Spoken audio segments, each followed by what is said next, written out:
Hey guys, and welcome back to the Laura Battles podcast.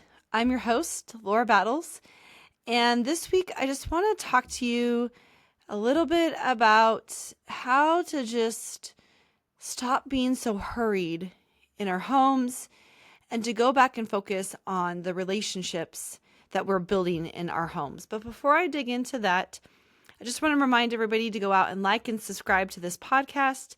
Share it with your friends, share it with fellow homeschoolers.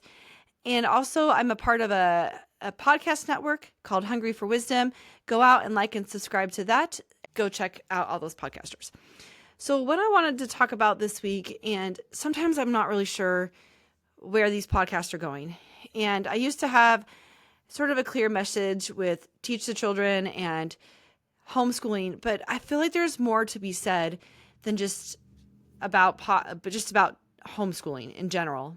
And one of those things is lately when I've been down here at the Resource Center, I get a lot of the same questions. And that is, I have a kid, they're not 8 yet. What should I be doing? Or I do have the kids are all over 8 and I don't know what curriculum to use, or I don't think we're doing enough and I'm worried about their behind and all these things. And it has just been weighing on me a lot to say to all of us moms, even if we're not verbalizing this, we're thinking it in our heads, because I know I'm thinking this. And if I'm thinking this, I know at least one other person is thinking this. We just need to stop and go back to why we homeschooled. And if we homeschooled because we want to teach them all the subjects and all the things, I think we're missing the mark. Because if you go back and you think and you stop for a moment and you go, okay, in high school or middle school or elementary school, did we go through 100% of the curriculum? No, none of us did. We never went through all of our math book. We never went through all of our history book. They even gave you options, especially in college. You got to choose for your history what you wanted to learn about, like which part of history. And you couldn't take all the history classes. Even a history major doesn't take all the history classes. Even a business major, I didn't take all the business classes because I couldn't. And even if I thought I had checked off all the boxes and went back, there would be another one, a new one to get. So if we can stop saying, I want to teach my kids all the things before they leave the house, it's an impossible task to do. And so you got to pick and choose your battles. And I like to say no pun intended because my last name is Battles. But honestly, we can't teach them everything. So if that is your goal, is to teach them everything, can I just take that off your plate gently and say, that shouldn't be your goal, is to teach them everything. Your goal should be to teach them to love learning. And once they leave your house, whether that is 18, 19, 20, 21, you still want them to learn for the rest of their lives, because they're going to be out of your house longer than they are in your house. And you want them to keep learning. I'm still learning, teaching my kids. And so I found the love for learning while teaching them. And as I'm learning new things, I'm excited, and that gets them excited to learn new things. So I just want to have us all pause, take a deep breath, and say, how about we try not to teach our children everything and instead try to focus on the relationships we're building with our children? Because once they leave the house, I would much rather them want to come back home and feel at home in my house than be like, well, my mom taught me to love learning, but I don't ever want to go home and see her. That is where I think I will have missed the mark, that they want to learn, but they don't want to learn in my house, or they don't want to come home to us on the holidays. And so I would much rather establish those relationships and build those relationships, not only with me and my children, but my children with each other. I want them to want to be excited to talk to each other. And I want them to be excited to be around each other and be excited for the things that each other is accomplishing in life. And so my goal is not to teach them everything. One, it's like I've said, it's impossible. I can't actually teach them everything. And so I want us just to maybe take that off our plates and throw that guilt of I'm not teaching everything, I'm missing things out the window, and instead focus on our relationships. And so the first relationship that should be the strongest is between you and God. So I want you guys to just focus on that one. That's the first thing you should focus on. And if you got that one and you're like, okay, I'm working on that, that's going good. The next one should be between you and your spouse. If your kids can see that you have a strong relationship with God and a strong relationship with your spouse, they're going to want those things. And then work on your relationship with your children. But that's like the order it should go. With God, your spouse, and then your children. Work on those relationships. And then you can go out and work on relationships in the general public. But I see this all the time. People come in to me and they're like, what should I be doing? And I'm like, besides following the laws for homeschooling, we always have to make sure we do those. And then they're like, well, what curriculum should I use? Well, if your kid is under the age of 8, Washington is technically, your child is academically free. Now, I'm not going to tell you don't do anything, but focus on that relationship with your kid when they're that young. Really build it strong. So that way, when you start diving into curriculum, whatever one you want, your relationship is strong. And so I have a bunch, like I said, I have a bunch of curriculum behind me that you can come take a look at. I have 3 other bookshelves in here. They're all full of wonderful, beautiful things that you can go home and you can teach your child or children through. And it's just like a learning process. So you want to get curriculum that you love, that your children love, and that you're going to use. But do remember that curriculum is a tool that you can use in your homeschool. And so I say that like this, and I heard this from Sarah McKinsey this weekend. I went to a conference, a homeschool moms women's conference, and she equated it to this. Curriculum is like a tool. So I brought this tool because I'm down at the resource center and I actually am going to use it today. But I'm going to use this drill to hang something on the wall. So I pulled this drill out of the garage. We had misplaced it. So my husband and I had to go searching for the drill. But once we found it, I brought it down here and I'm going to hang another picture on the wall. Actually, I'm going to hang a community board on the wall. So if you have something that's going on in the community here in the Tri-City area and you want to post the flyer, I will have a spot for you to come in and post that. But I went and I grabbed this drill and I'm going to use it. And when I go home, I'm going to put the drill away. I'm not going to walk around with this wonderful, DeWalt drill all the time, hoping that I get to use it with my kids at some point. I mean, I guess I could walk around this at home and be like, look, kids, look at this amazing drill. I can drill another picture in the wall. I can drill this or like if you have a hammer, you can, hammer something into the wall. But a tool is only to be used when needed or when to make something more beautiful. And that's what curriculum is. Curriculum is just a tool to be used to help you grow your relationships with your children. So I use curriculum at home. I do. I use Sparrow Homeschool for our history, and my kids, they sit around the table and they get to color in their books and they get to write and they get to listen to me read the history lesson and the science lesson for the day. And then we go off and we do some of the projects together.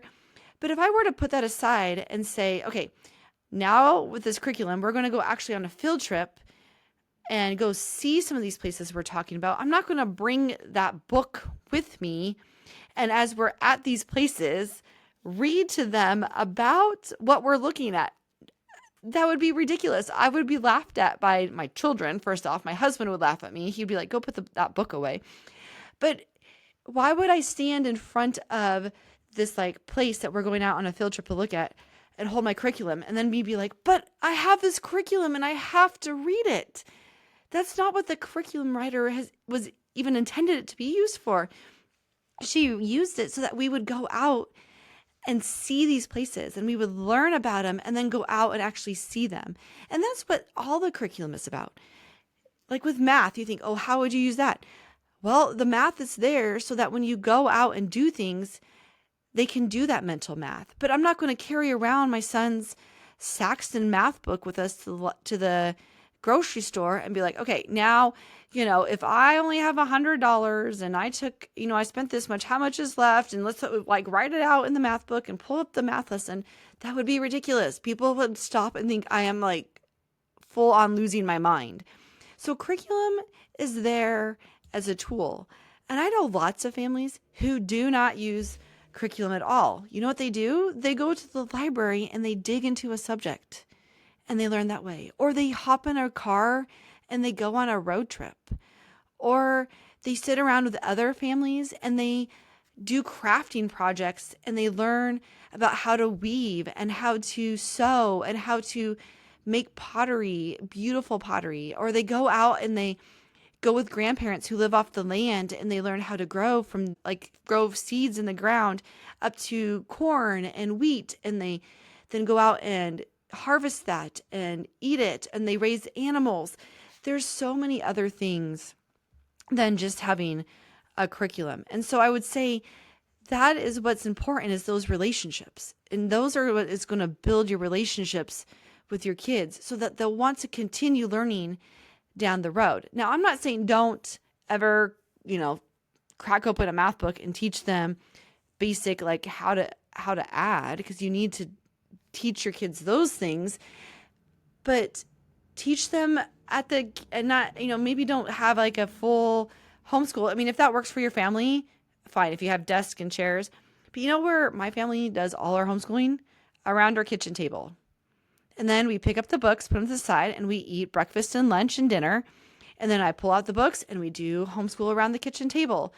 And then I put it away for the evening, we clean up, and the next day we pull them out again as needed. And if the next day is something my plans don't go the way they are supposed to, I just put them back in the shelf and I just forget about it for the day, because plans change, things change. We have doctor's appointments. My kids need to go here. Sometimes we're just like, you know what? I'm going to spend this week and we're going to go to the library and research people. And I'm going to teach them at the library how to find all the information that they would need, and not just strictly Google search it, because you could Google search lots of things, but I can also teach them at the library, or we could go to a museum. So I would like to just go back to this, and I think I'm saying this in a roundabout way. Focus on your kids first instead of the curriculum. Choose your kids and then choose the curriculum. Go back to the reasons why you homeschooled in the first place, which is you saw that it wasn't working in the public school. And so you brought them home and you wanted to love on them. And so continue to love on them and then fill in with the tools. And, like I said, this drill is only good and useful when I need it. Otherwise, I'm going to set it down and, it's not of less value if I don't use it. It's just there when I need it. But if my daughter wants a new bed, I'm going to go pull the drill out, take apart the old bed, and get her a new bed. Obviously, there's lots more decisions making to go into that, but that's something that I would pull the drill out for. Or I found a picture out in the public and I wanted to hang it on my wall. I'd pull out my hammer to use it then. I'm not going to walk around with my hammer in my back pocket at all times, hoping to just nail something in the wall. And if I don't use it, be upset that I didn't use the hammer that day. So I just wanted to hop on here and say that, because this weekend when I went to the conference, it just reminded me of how much us women, take care of the home and make the home this place where everybody wants to come back to. Our spouses leave. A lot of us, our spouses leave for the day. And when they come home, they come home to us. They don't come home to four walls. They come home to our family. And our kids leave, and you want them to come back, not to the house necessarily, but to us who are in that house. And so focus on your kids first. Restore those relationships with your kids, with your spouse. Have God be at the center of that. I know, you might say, well, we don't go to church. We don't do that. Okay, fine. That's up to you. But in our house, we put God first. We sing hymns, we pray together, we do Bible reading together. And that's how we start off our day. And a lot of times, that's all we get through before we have to go do all these other things. And you know what? That's what I care about first, is that my family has put the relationships with each other and God first. And so that's when people ask me, what does my day look like? Or what curriculum should they use? Or what should they do?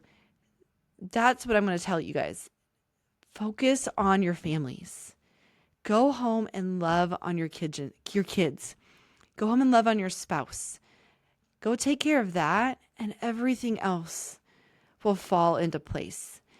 And that's the way it's designed. Us women, it may feel like we carry a heavy burden, but man, it is a wonderful load to carry. I love not working and hanging out with my kids. And if you come down the resource center, 9 times out of 10, they'll be down here and they are going to be causing havoc. Let me tell you, I had someone come in the other day and we were talking and they were running between classrooms, writing on the wall, writing on each other. They weren't necessarily obeying, so they did get in a little bit of trouble because I asked them to calm it down a little bit. But that's just life. My kids hang out with me and I love hanging out with them. And I hope in 20 years, they want to hang out with me also. And if all I do is focus on that curriculum and I focus on them learning, I'm going to miss the mark. So that's all I want to talk about this week. I won't keep hashing the point. But I just hope you hear my heart that homeschool is about home being where the school and where life is at. So focus on the home first and the relationship part of it, then focus on the school part of it. All right, guys, I won't say anything more. I'll be back probably in 2 weeks. If I get some time, I might pop out another podcast episode between now and then. But if anything, walk away from this message and go home and love your kids. Like if you're just thinking, man, we have been focusing too much on curriculum, but been focusing on too much on learning, and I feel like our relationships are strained right now. For this next week, put it all aside and go have play dates with your kids. Go to the park, go to the museums, go on a hike in the mountains before it snows. If you love snow, then go up and go in the snow. I do not like being cold, so we will not be doing that. But go outside and just hang out, or don't go outside and sit around and have a Star Wars marathon under the covers all day. Like just hang out on the couch and do nothing else and eat popcorn and chocolate and all the red dye 40s or not the red dye 40s if that's what you want. But go hang out and be a family this week. Just throw it all out the window and press reset. A week away from learning is not going to hurt anybody at all in the big picture. Trust me, it just won't. So until then, enjoy each other. Go out and like this podcast, share it, subscribe to it, and like that podcast network I'm a part of because they are amazing. And they also put time and effort into, getting content out there for you guys to bless your family with. Until then, have a great weekend, and I'll see you guys next time.